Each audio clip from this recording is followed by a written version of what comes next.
Welcome back on my YouTube channel the smart study Ara. तो आज हमारा जो लेक्चर होगा वो होगा क्लास 10th बिहार बोर्ड के बच्चों के लिए। तो इसमें हम पढ़ने वाले हैं रियल नंबर यानी कि वास्तविक संख्या के बारे में, जो कि क्या होगा VBI previous year objective questions. कहने का मतलब कि जितना प्रीवियस ईयर का ऑब्जेक्टिव क्वेश्चंस है हम लोग उसको करेंगे। तो इसमें हम लोग का जो पहला सवाल है वो है निम्नलिखित में से कौन सी अभाज्य संख्या है। तो जैसा कि हम सभी जानते हैं अभाज्य संख्या क्या होता है, जो स्वयं यानी कि खुद यानी कि सेल्फ यानी कि अपने से भाग लगे और दूसरा एक से भाग लगे। तो यहाँ पे हम देख रहे हैं कि 27, 35 और 56 ये क्या है, खुद से तो भाग लग ही रहा है, एक से भाग लग ही रहा है, लेकिन उसके अलावा और भी बहुत सारे नंबरों से वो भाग लग जा रहा है। लेकिन जो ऑप्शन नंबर सी यानी कि जो 13 है वो सिर्फ खुद से और एक से भाग लग रहा है। तो इसलिए इसका राइट आंसर क्या होगा, ऑप्शन नंबर 13। ठीक है, अब आते हैं क्वेश्चन नंबर दूसरे के ऊपर। तो ये क्या है, यदि ए और बी अभाज्य संख्या है तो लसा ए बी होगा। कहने का मतलब कि जो ए बी है उसका लसा क्या होगा, एलसीएम क्या होगा। तो हम लोग को कोई भी अगर नंबर दे दे ए और बी, ठीक है, और ये अगर नंबर ऐसे लिखते हैं, अगर ये कटता है तो ठीक, अगर नहीं कटता है तो फाइनली हम क्या करते हैं ए इंटू बी कर देते हैं, यानी कि ठीक है ए बी हम लोग का क्या हो जाएगा इसका right answer.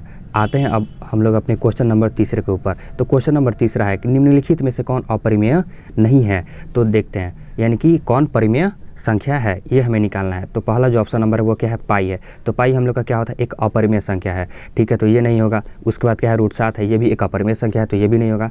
Option number C क्या है, √2 बटा में √5। तो देखते हैं कि जो 2 है वो एक अपरिमेय संख्या है और जो √5 है वो एक अपरिमेय संख्या है। तो आप लोग एक बात जान लीजिए कि किसी भी अगर हम अपरिमेय संख्या को एक दूसरे अपरिमेय संख्या से भाग देते हैं तो वो अपरिमेय संख्या आता है, यानी कि ना पहला ऑप्शन होगा, ना दूसरा ऑप्शन, ना ही तीसरा ऑप्शन। अब आते हैं अपने अगले ऑप्शन पे यानी कि ऑप्शन नंबर डी। तो ये क्या है, 3 √75 और फिर क्या है √48। तो हमें पता है √75 को हम लोग लिख सकते हैं कितना, 5 √3। ठीक है, और ये जो हम लोग का √48 है इसको लिख सकते हैं हम लोग अपना 4 √3, सॉरी 3 वहाँ पे गलती से बोल दिया, 4 √3। तो यहाँ पे दिखाई दे रहा है कि √3 से √3 कट जाएगा, यानी कि ये फाइनली कितना आ गया, 15 बटा में 4 यानी कि 15/4, यानी कि ये एक क्या आ गया हम लोग का परिमेय संख्या आ गया। तो इसलिए इसका आंसर हो जाएगा right answer option number D. अब हम लोग आते हैं अपने अगले सवाल यानी कि क्वेश्चन नंबर 4 की तरफ। तो ये क्या है कि यदि दो संख्याओं का गुणनफल 2126 है और उनका मसा 19 है तो संख्या का लसा क्या होगा। तो जैसे कि अभी हम लोग फर्स्ट चैप्टर में पढ़ चुके हैं कि a इंटू बी अगर कोई संख्या है, ठीक है, तो इसका फॉर्मूला होता है कि उन संख्याओं का गुणनफल क्या बराबर होता है, तो ए बी के लसा गुना उनके क्या होता है, मसा के बराबर होता है, यानी कि वही ए बी का मसा के बराबर होता है। तो हमें दिखाई दे रहे हैं कि ए बी बराबर कितना है, यानी कि ए इंटू बी बराबर कितना, 2166 है। और क्या बोलते हैं हम लोग को निकालना है, लसा निकालना है, यानी कि एलसीएम निकालना है, और जो इसका एचसीएफ है वो कितना दिया हुआ है, 19 दिया हुआ है। तो हमें निकालना है हम लोग का क्वेश्चन मार्क कितना होगा, 2166 बटा में 19, जो कि सॉल्व करने पर आ रहा है हम लोग का 114 बार में ये कट जाएगा, यानी कि इसका ऑप्शन नंबर सी हम लोग का राइट आंसर होगा। और हाँ, कमेंट पे जरूर बताइएगा कि आपने कितना आंसर सही मारा और कितना आंसर गलत। अब आते हैं अगले क्वेश्चन पे यानी कि क्वेश्चन नंबर 5 पे। तो ये क्या बोल रहा है कि यदि a बराबर कितना है, 2 का पावर 3, यहाँ पे ये लिखा हुआ इसका मतलब है 2 का पावर 3 और फिर 3 गुना 5। इसको सॉल्व करते थे कितना, और क्या है b हम लोग का 2 का पावर 4 गुना 5 गुना 7। तब लसा ए बी क्या होगा, यानी कि जो हम लोग का a है और ये जो b है उसका क्या निकालना है, एलसीएम निकालना है। तो आखिर हम लोग का जो एलसीएम है हमको पता है कैसे निकालना है, तो इसको सबसे पहले सॉल्व करते हैं। तो 2 का पावर 3 की 8 है, और 8 और 5 कितना हो जाएगा, 40, और 40 और 3 कितना हो जाएगा, गुना करने पे टोटल 120। और सेम इसी तरह इसको गुना करते हैं, तो 2 का पावर कितना है, 4 गुना 5 गुना 7 है। तो इसको सॉल्व करते हैं तो कितना आ जाएगा, ये 16, ये 5, ये इंटू 7, यानी कि 16 5 80, 16 5 80 और ये 80, 8 7 56, यानी कि टोटल कितना आ जाएगा 560। तो हमें फाइनली एलसीएम किसका निकालना है, 120 और 560। जब आप 120 और 560 का एलसीएम निकाल लीजिएगा तो इसका एलसीएम आ जाएगा 1680। ठीक है, और यहाँ पे जगह की कमी के कारण मैं थोड़ा एलसीएम नहीं निकाल सकता हूँ। आते हैं क्वेश्चन नंबर 6 के ऊपर। तो छठा नंबर सवाल है संख्या 2.13 फिर उसके बाद क्या है 1113 ... है। कहने का मतलब कि ये अनंत तक चला गया, ... कहने का मतलब कि अनंत तक जाता है। तो आप एक बात ध्यान में रखिएगा कि कभी भी क्या हो, ऐसा आए, ठीक है। कहने का मतलब कि एक 3 बार बार क्या होता जा रहा है, रिपीट होता जा रहा है, तो हम लोग का क्या होता है, वो अपरिमेय संख्या हो। जब भी क्या बोलते हैं, वो ख़त्म हो जाए, कहने का मतलब कि यहाँ पे अगर यही 1 3 4 5 आके ख़त्म हो जाता तो वो परिमेय संख्या होता, ठीक है। या ऐसे होता वो 2.13 करके, तो वो भी क्या होता है, हम लोग का अपरिमेय संख्या होता है। लेकिन यहाँ पे क्या हो रहा है कि ये बार बार रिपीट कर रहा है और कहाँ तक जा रहा है, अनंत तक जा रहा है, तो इसीलिए यह एक अपरिमेय संख्या होगा। आते हैं क्वेश्चन नंबर 7 के ऊपर। तो क्वेश्चन नंबर जो 7वां है वो क्या बोल रहा है कि सहअभाज्य संख्याओं का मसा होता है। कहने का मतलब कि ये जो अभाज्य, थोड़ा सा भाज्य यहाँ पे गलत लिखा गया है, अभाज्य संख्याओं का मसा होता है। कहने का मतलब कि इसका मसा क्या होगा, तो जैसे कि सहअभाज्य संख्या क्या होती है, 2 3 1 2, ये हम लोग का क्या है, सहअभाज्य संख्या। 3 4 4 5, कहने का मतलब कि जो कंटिन्यू नंबर आता है उसे हम लोग बोलते हैं सहअभाज्य संख्या। आसान भाषा में बोले तो सहअभाज्य संख्या उसको बोला जाता है जिसका मसा 1 हो। अब देखिए, यानी कि जिसका HCF 1 हो, यहाँ पे क्या है 2 3, इसका LCM निकालिए, HCF निकालिए, 1 आ जाएगा। 1 2 का आप HCF निकालिए, 1 आ जाएगा। 3 4 का HCF निकालिए, उसका भी 1 आ जाएगा। और जो 4 5 है इसका भी HCF निकालने पे कितना आ जाएगा, 1। डैट मीन्स 1, यानी कि option number B is the right answer. अब आते हैं अपने अगले क्वेश्चन 8 पे। यदि m एक धनात्मक पूर्णांक है तो विषम धनात्मक पूर्णांक का रूप होगा। कहने का मतलब कि हम लोग के पास क्या है, m एक पूर्णांक संख्या है, ठीक है, धनात्मक पूर्णांक है, तो इसका विषम धनात्मक पूर्णांक का जो रूप होगा वो क्या होगा। तो देखिए, विषम का जो रूप होता है वो क्या होता है, 4m+1 वाला होता है, ठीक है ये। और यही अगर इसका सम पूछता तो सम वाला क्या होता, 4m हो सकता था, 4m+2 भी हो सकता था, क्या हो सकता था, 4m+4 हो सकता था। और एक बात, ये स्टार वाला क्वेश्चन है, ठीक है, ये क्या है, हम लोग का इम्पोर्टेंट क्वेश्चन है, ये VBI क्वेश्चन है ऑब्जेक्टिव, ये जो VBI ऑब्जेक्टिव है, क्योंकि आप खुद देखेंगे कि ऐसा जो क्वेश्चन है वो बार बार रिपीट हो रहा है। क्वेश्चन नंबर 9 के ऊपर, क्वेश्चन नंबर 9 के ऊपर थोड़ा सा जाते हैं। तो क्वेश्चन नंबर 9 क्या है कि 45 और 50 का मसा है। कहने का मतलब कि जो 45 है और ये जो 50 है इसका HCF क्या होगा।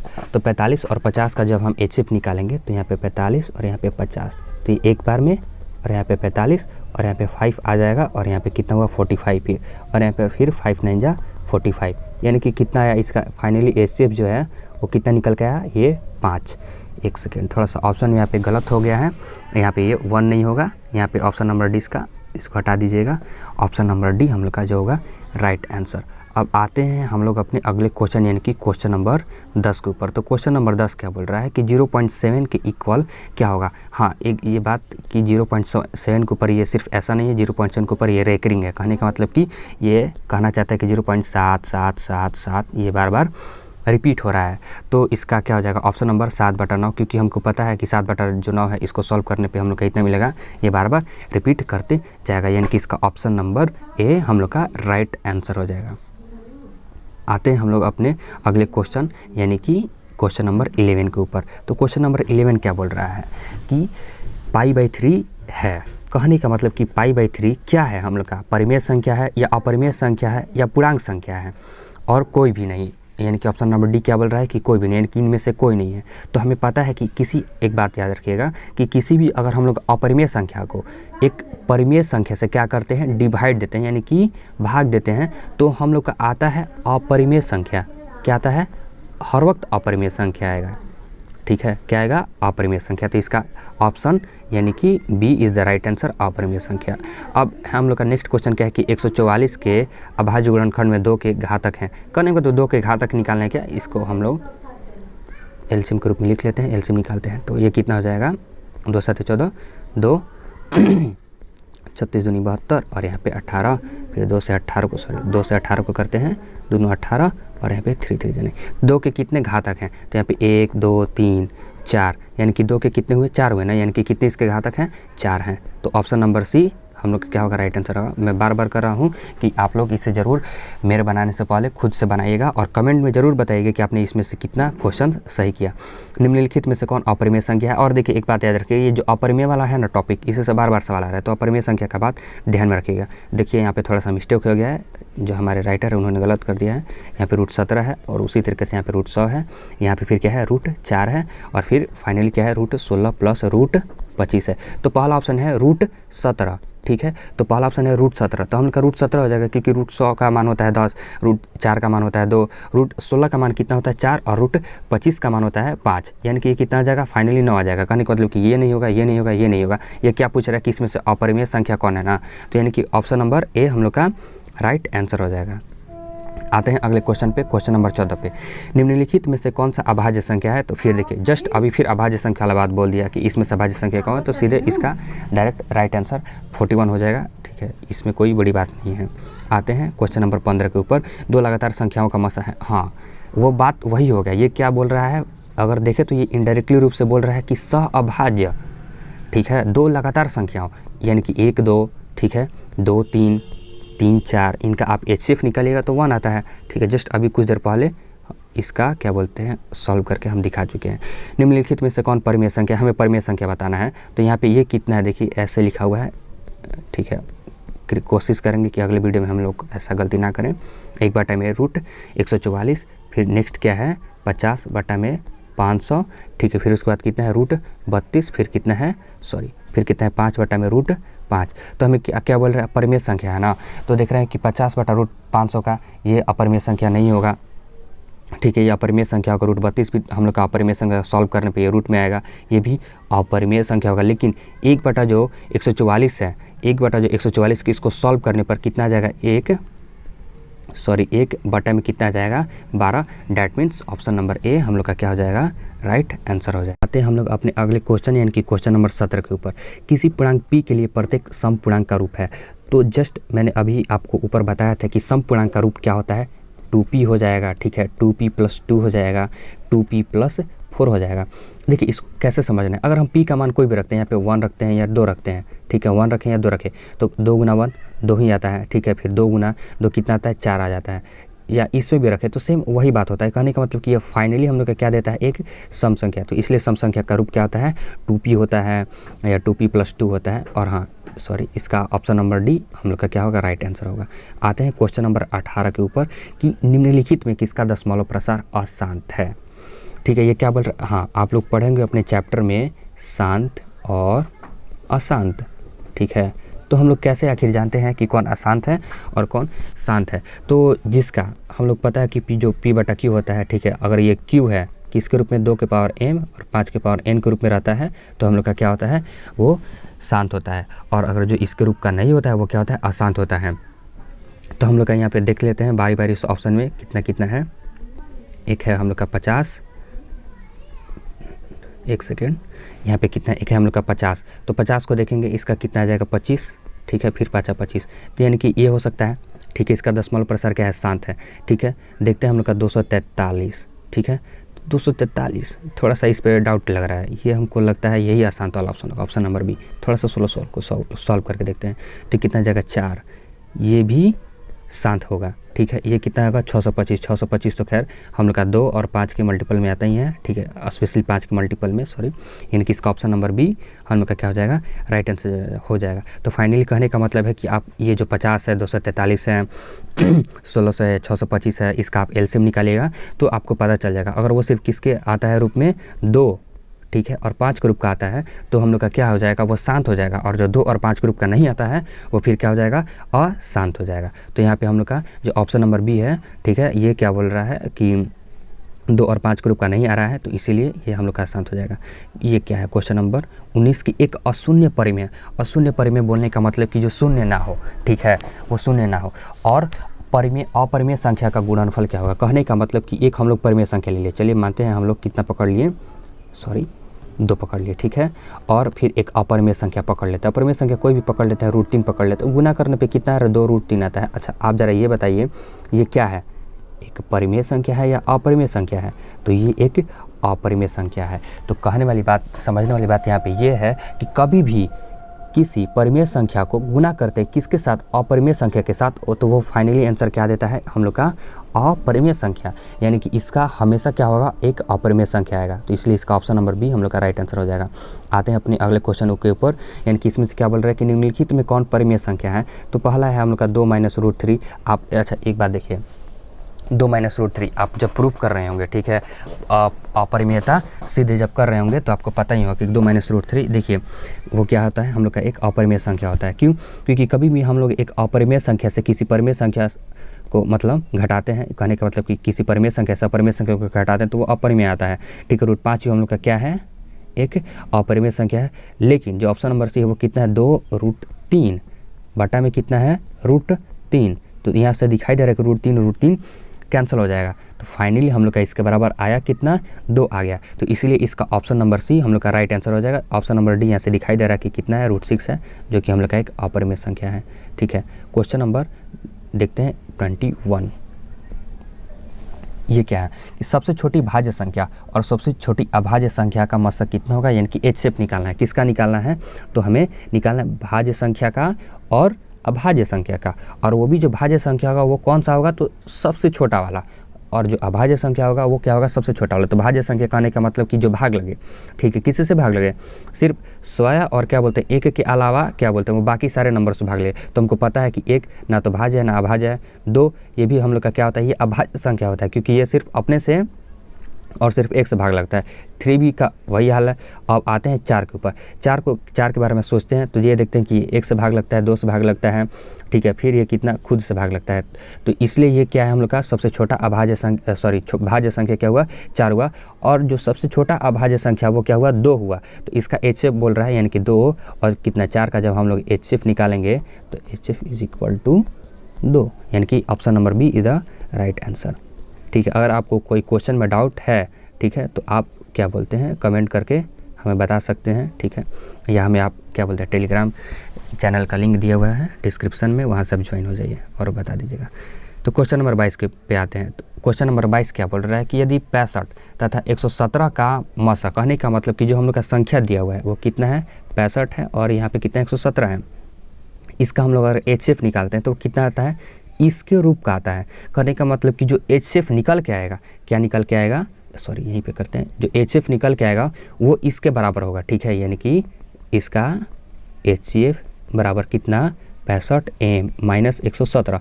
तो हम लोग 65 तथा 117 का सबसे पहले LCM निकाल के देख लेते हैं।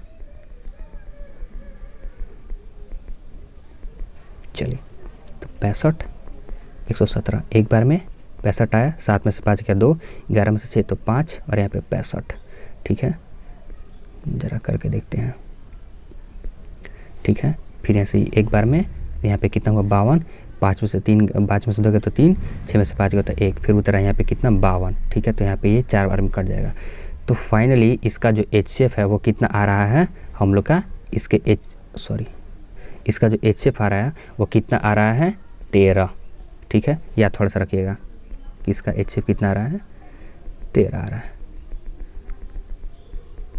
13, यानी कि इसका HCF आ रहा है।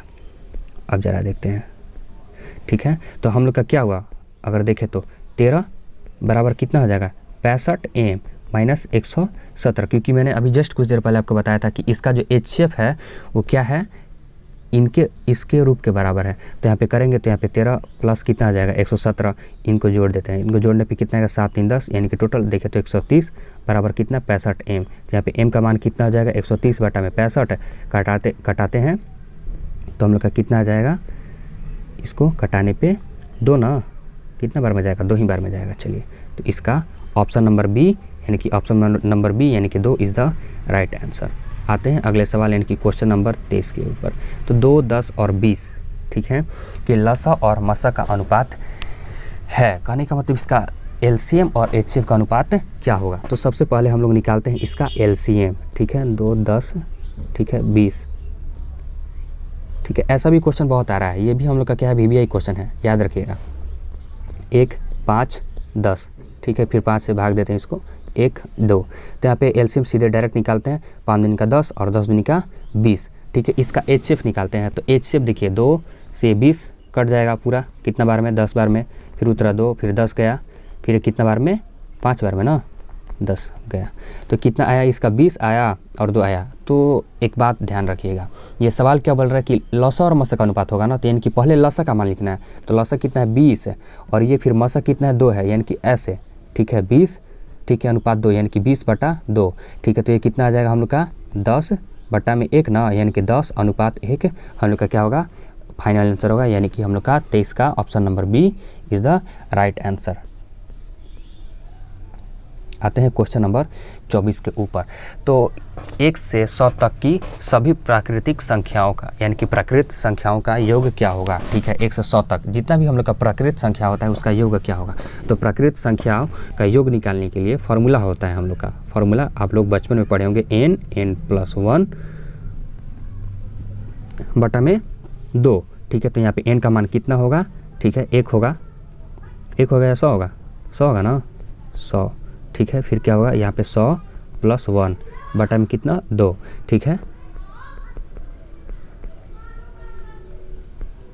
पे कितना है 50 है। अब देखते हैं 101 गुना 50, इसको गुना करने पे आता है 50-50। ठीक है, हमें एक्सपीरियंस है, ठीक है, और हम उस एक्सपीरियंस का यहाँ पे जगह दिखा रहे हैं। ठीक है, तो गुना आप कर लीजिएगा। ठीक है, गुना उतना ही आएगा। निम्नलिखित में कौन अभाज्य संख्या है, फिर वही सवाल। ठीक है, कि अभाज्य संख्या इसमें से कौन है। तो 15, 23, 12, यहाँ पे ऑप्शन नंबर बी हम लोग का क्या होगा, फाइनल आंसर हो जाएगा। यानी कि इसके कितने अभाज्य गुणनखंड हैं, यानी कि जो हम लोग का 5005 है। ठीक है, इसको इसके मतलब अभाज्य गुणनखंड के रूप में इसको व्यक्त करते हैं। तो 5 से 1 0 0 1। ठीक है, अब ये कटेगा किससे से, तो 11 से। तो कितना बार में, तो 9 बार में 99, और फिर 11 का 1 बार में, यानी कि ये इतना बार में चले जाएगा। कितने बार में, तो 91। ठीक है, अब उसके बाद ये किसके टेबल से जाएगा, तो 13 के टेबल से जा सकता है, यानी कि 13×7 = 91। तो अब देख रहे हैं इसके क्या बोलते हैं कि कितने इसके अभाज्य गुणनखंड है, यानी कि इसके अभाज्य गुणनखंड में यानी कि कितने आ रहे हैं, कहने का मतलब कोई वही है। तो यहाँ पे 5, 11, 3 और 7, यानी कि कितने हुए, फाइनली 4 हुए ना, यानी कि इसका ऑप्शन नंबर कितना, B 4 is the right answer. आते हैं क्वेश्चन नंबर 27 यानी कि 27 के ऊपर। तो 96 का अभाज्य गुणनखंड क्या होगा। ठीक है, यानी कि 96 का अभाज्य गुणनखंड क्या होगा। तो 96 को पकड़ते हैं, इसका अभाज्य गुणनखंड निकालते हैं। तो ये कितना, 2 चौका 8, 2 8 16, और यहाँ पे 24 दूनी का 48, फिर यहाँ पे 12 दूनी का 24, फिर 2 छक्का 12, फिर यहाँ पे कितना, 2 3 6। तो यहाँ पे 1 2 3 4 5। ठीक है, तो 2 का पावर 5 गुना कितना हुआ, ये 3 हुआ ना, यानी कि 2 का पावर 5 गुना 3। देखिए ऑप्शन नंबर सी, इसका मतलब क्या है कि ये देखिए 2 का पावर 5 है और गुना 3 है। ठीक है, तो ये थोड़ा सा क्या बोलते हैं, लिखने के कारण वैसा मतलब दिखाई दे रहा है। आते हैं क्वेश्चन नंबर 28 के ऊपर। तो क्वेश्चन नंबर 28 क्या बोल रहा है कि 6, 8 और 22 का लसा और मसा का अनुपात है। कहने का मतलब इसका जो एलसीएम होगा और इसका जो एचसीएफ होगा उसका क्या होगा, अनुपात क्या निकल के आएगा। तो हम लोग क्या करते हैं, इसका निकालते हैं। पहले एलसीएम कितना है, 6 है, 8 है और कितना है, 22 है। ठीक है, तो इसका निकालते हैं। तो ये 2 3 6, 2 चौका 8, फिर 11 दूनी का 22, और फिर ये किसी टेबल से नहीं जा रहा, तो 2 गुना 3 गुना 4 गुना कितना आया, 11 आया। तो 3 का 6 और 6 का 24, और 24 को 11 से मल्टीप्लाई करते हैं, तो यानी कि 24 गुना 11, तो यानी कि 4 2 4 2, तो 4 4 5 6 और फिर यहाँ पे 2 आया, यानी कि 264। ठीक है, और यहाँ पे इसका एचसीएफ निकालते हैं। ठीक है, और थोड़ा सा जगह कमी करना, थोड़ा ध्यान में रखिएगा आप, इसका कितना आ रहा है, 264 आ रहा है। मैं इसको इरेज जरा कर देता हूँ, ध्यान में रखिएगा कितना आया है, 264, यानी कि 264 इसका एलसीएम। ठीक है, अब आते हैं अपने अगले यानी कि एचसीएफ के ऊपर, यानी कि 6। ठीक है, उसके बाद ये 22, ये 6 बार से 18, यानी कि 3 बार मिलेंगे, यानी कि कितना 18। तो 12 में से 8 गया तो कितना आया, 4। फिर यहाँ पे 4 ले लिए, और यहाँ पे फिर कितना है, 6। तो यहाँ पे 1 बार में 4, यहाँ पे कितना बचा, 2। फिर यहाँ पे देख रहे हैं कि 4 का आया 2 बार में, तो यानी कि 4 यहाँ पे ख़त्म। फिर यहाँ पे 2 आया, यहाँ पे कितना बचा रहा है, 8, यानी कि 2 चौका 8, यानी कि 8 भी गया। यानी कि एचसीएफ कितना आ रहा है, 2, और जो एलसीएम था वो कितना रहा, 264 कितना आ रहा था, 264। तो इसका ज़रा हम लोग अनुपात निकालते हैं। ठीक है, तो अनुपात क्या बोल रहा है कि पहले लसा लिखेंगे, फिर उसके बाद क्या लिखेंगे, मसा। तो लसा हम लोग का कितना है, यानी कि एलसीएम कितना है, 264, मसा कितना है, तो 2 आया। इसको कटाते हैं तो कितना बार में जाएगा, 2 का 2, और यहाँ पे 2 3 6, 2 दूनी का 4, और यहाँ पे फिर एक, यानी कि कितना आया, फाइनली देखे तो 132 अनुपात 1 ना, 132 अनुपात कितना आया, 1। ठीक है, यानी कि फाइनल आंसर इसका कितना, 132 अनुपात 1, यानी कि 1 इज़ द राइट आंसर। ठीक है, निम्न में कौन अपरिमेय नहीं है। कहने का मतलब क्या बोल रहा है कि निम्न में कौन अपरिमेय नहीं है, यानी कि इसमें से कौन अपरिमेय संख्या नहीं है, यानी कि इसमें, ठीक है, यानी कि अपरिमेय पूछ रहा है ना, तो यानी कि अपरिमेय निकालेंगे तो रूट 10 है, ठीक है, ठीक है, रूट 10। हम लोग को इसको ज़रा सॉल्व करते हैं, ठीक है, तो ये हम लोग का क्या आएगा, अपरिमेय संख्या आएगा रूट 24। रूट 24 को भी सॉल्व करेंगे तो दिखाई दे रहा है कि ये रूट ही में होगा, इसका कोई रूट का स्पेसिफिक मान नहीं होता है, निश्चित मान नहीं निकलता है। रूट 35 इसका भी वही हाल है, लेकिन जो रूट 100 क्या है, सॉरी 121 है, यानी कि रूट कितना है 121 है। इसका अगर हम लोग रूट सॉल्व करते हैं तो ये कितना आता है 11, यानी कि एक हम लोग का ये क्या हुआ, परिमेय हो गया ना, ये क्या निकल के आ गया, परिमेय संख्या निकल के आ गया। और जो सवाल था वो क्या बोल रहा था कि निम्न में कौन अपरिमेय नहीं है, इसका मतलब कि इसमें से कौन है जो अपरिमेय संख्या है ही नहीं। तो पहला हम लोग का अपरिमेय है, दूसरा भी अपरिमेय है, तीसरा भी अपरिमेय है, लेकिन जो चौथा है वो क्या है, परिमेय, अपरिमेय नहीं है। सॉरी मैं शायद लगता है अपरिमेय के बदले परिमेय बोल दिया था, ठीक है। तो ध्यान से समझ लेते जरा इसको कि निम्न में से कौन अपरिमेय नहीं है। तो जो रूट 10 है वो हम लोग का क्या है, हम लोग का एक अपरिमेय संख्या है। रूट 24 भी एक अपरिमेय संख्या है, रूट 35 भी हम लोग का एक अपरिमेय संख्या है, लेकिन जो रूट 100 कितना है 121 है, ये एक हम लोग का क्या है, परिमेय संख्या है। और इसमें क्या बोल रहा है कि जो अपरिमेय नहीं है, यानी कि ये अपरिमेय नहीं है, तो वही बताना था, यानी कि ऑप्शन नंबर डी हम लोग का क्या होगा, राइट आंसर हो गया, ठीक है। थोड़ा छोटा कर लेते हैं इसको। फिर अगला सवाल क्या है, यदि P और Q दो अभाज्य संख्याएं हैं तो उनका मसा है, ठीक है। दो अभाज्य संख्या जो किसी से भाग ना लगे, जैसे कि 7 हुआ, 11 हुआ, 13 हुआ, ठीक है। तो इनका जब हम लोग क्या निकालते हैं, HF निकालते हैं, तो सीधे कितना आता है, 1 आता है। हम लोग यहाँ पे देख लेते हैं ये कितना बार में, एक बार में यहाँ पे कितना है 4, फिर 4 से 7 को करते हैं तो एक बार में यहाँ पे 4, यहाँ पे 3 आया, फिर 3 से 4 को फिर कितना बार में, एक बार में, तो यहाँ पे 1 आया, फिर यहाँ से 3 को 3 बार में, यानी कि HCF इसका फाइनल कितना आ रहा है, 1 आ रहा है, ठीक है। कोई क्वेश्चन में अगर डाउट होगा तो आप कमेंट कर सकते हैं। दो संख्याओं A और 18 का लसा, ठीक है। कहने का मतलब कि संख्या कौन कौन है, एक A है और एक है 18, और इसका जो एलसीएम है वो कितना है, ठीक है, का एलसीएम कितना है, इसका एलसीएम हम लोग का 36 है, ठीक है। और इसका जो HCF है वो कितना दे रहा है, 2 है। तो बोल क्या रहा है, A का मान, यानी कि हमें मान निकालना है। तो हमें पता है कि A गुना B बराबर क्या होता है, एलसीएम गुना क्या होता है, HCF, ठीक है। तो A गुना B यानी कि A गुना 18 बराबर क्या हुआ, एलसीएम का मान कितना है, 36 है। 36 गुना कितना हुआ, यहाँ पे 2 है ना, ये 2, ठीक है। तो यहाँ पे देखिए तो 18 दूनी का 36, तो सीधे A का मान कितना आ गया, 2 गुना 2, यानी कि A का मान कितना हुआ, 4, यानी कि C is the right answer of the question number 31। आते हैं क्वेश्चन नंबर 32 के ऊपर। तो 32 जो क्वेश्चन है मेरा वो क्या बोल रहा है कि 0 और 50 के बीच विषम संख्याओं की संख्या है। कहने का मतलब कि जो 0 है, ठीक है, 0 से हम 50 के पास चलते गए 50 के पास आके रुके, तो ये बोल रहा है कि इसके बीच कितनी विषम संख्याएँ पड़ती हैं, ठीक है। टोटल नंबर ऑफ क्या बोलते हैं, विषम संख्या किसके बीच, तो 0 और 50 के बीच। तो एक बात बता दूं, ये इसका आंसर होगा 25, ठीक है। 0 और 50 के बीच विषम संख्या कितनी होगी, तो 25। और यही अगर आपको सवाल देता है कि 0 और 100 के बीच विषम संख्या कितना होता तो 50 होता है। कहने का मतलब कि आधा होता है, ठीक है, पूरे से आधा, यानी कि इसका ऑप्शन नंबर कितना हो जाएगा, B is the right answer. आते हैं 30 पे। तो ये क्या बोल रहा है कि सबसे छोटी अभाज्य, ठीक है, और सबसे छोटी भाज्य संख्याओं का गुणनफल है। तो सबसे छोटी अभाज्य संख्या क्या होती है, यानी कि जो संख्या, यानी कि जो वो सबसे छोटी संख्या जो क्या किसी से क्या लगे, भाग ना लगे, यानी कि 2, कहने का मतलब भाग ना लगे, कहने का मतलब कि वो सिर्फ खुद से भाग लगे और 1 से भाग लगे। और फिर क्या बोल रहा है कि सबसे छोटी भाज्य संख्या, तो सबसे छोटी भाज्य संख्या क्या होती है, 4 होती है। तो जब इसको हम क्या करते हैं, इनका सॉरी गुणनफल बोल रहा है, यानी कि 2 गुना कितना हुआ 4, कितना आता है 8, यानी कि ऑप्शन नंबर सी हम लोग का क्या हुआ, राइट आंसर हुआ, ठीक है। उसके बाद आते हैं क्वेश्चन नंबर 34 के ऊपर। ये क्या बोला, किसी पूर्णांक m के लिए, देखिए ये VBI क्वेश्चन है, ठीक है, ये क्वेश्चन 2-3 बार रिपीट हो गया। किसी पूर्णांक m के लिए सम संख्या का रूप क्या होता है, तो m + 2 बोल सकते हैं। m का यहाँ पे कोई भी मान रखिए, ओ नहीं सॉरी m नहीं 2m, ठीक है, ये मैं आपको पहले ही बता चुका हूँ, इसका क्या होगा 2m होगा, क्योंकि यहाँ पे m की जगह पे अगर 1 रखें या 2 रखें या 3 रखें, कोई भी मान रखिए, तो यहाँ पे देखिए 2 गुना 1 कितना आ रहा है, 2 आ रहा है, 2 गुना 2 कितना आ रहा है, 4 आ रहा है। कहने का मतलब कि फाइनली कितना दे रहा है, या एक सम संख्या दे रहा है। क्या दे रहा है, सम संख्या, इसलिए सम संख्या रूप क्या होता है, 2m। और अगर मान लेते हैं आपसे सवाल पूछा है विषम संख्या, तो वो क्या हो जाता है, 2m + 1 हो जाता है। आते हैं हम लोग क्वेश्चन नंबर 35 के ऊपर, यानी कि ये क्या बोल रहा है कि 3.27 है। कहने का मतलब कि ये जो 3.27 है वो क्या है, एक पूर्णांक है, ये एक परिमेय संख्या, एक प्राकृत संख्या, एक अपरिमेय संख्या है। तो ये क्या है, ये यहाँ पे जाके इंड हो जा रहा है, ख़त्म हो जा रहा है। तो ये हम लोग का क्या हुआ, ये एक परिमेय संख्या हो गया, ठीक है। और यहाँ पे हम लोग का जो लेक्चर हुआ वो ख़त्म हो रहा है, ठीक है। यानी कि यहाँ पे हम लोग का लेक्चर ख़त्म होता है। और अगर आपको मेरी मेहनत अच्छी लगे तो कृपया कर वीडियो को लाइक, शेयर एंड सब्सक्राइब जरूर करें, ठीक है। और ऐसे एजुकेशनल वीडियो पाने के लिए हमारे चैनल को सब्सक्राइब कर दें, द स्मार्ट स्टडी आरा, और बेल आइकन को प्रेस कर दें।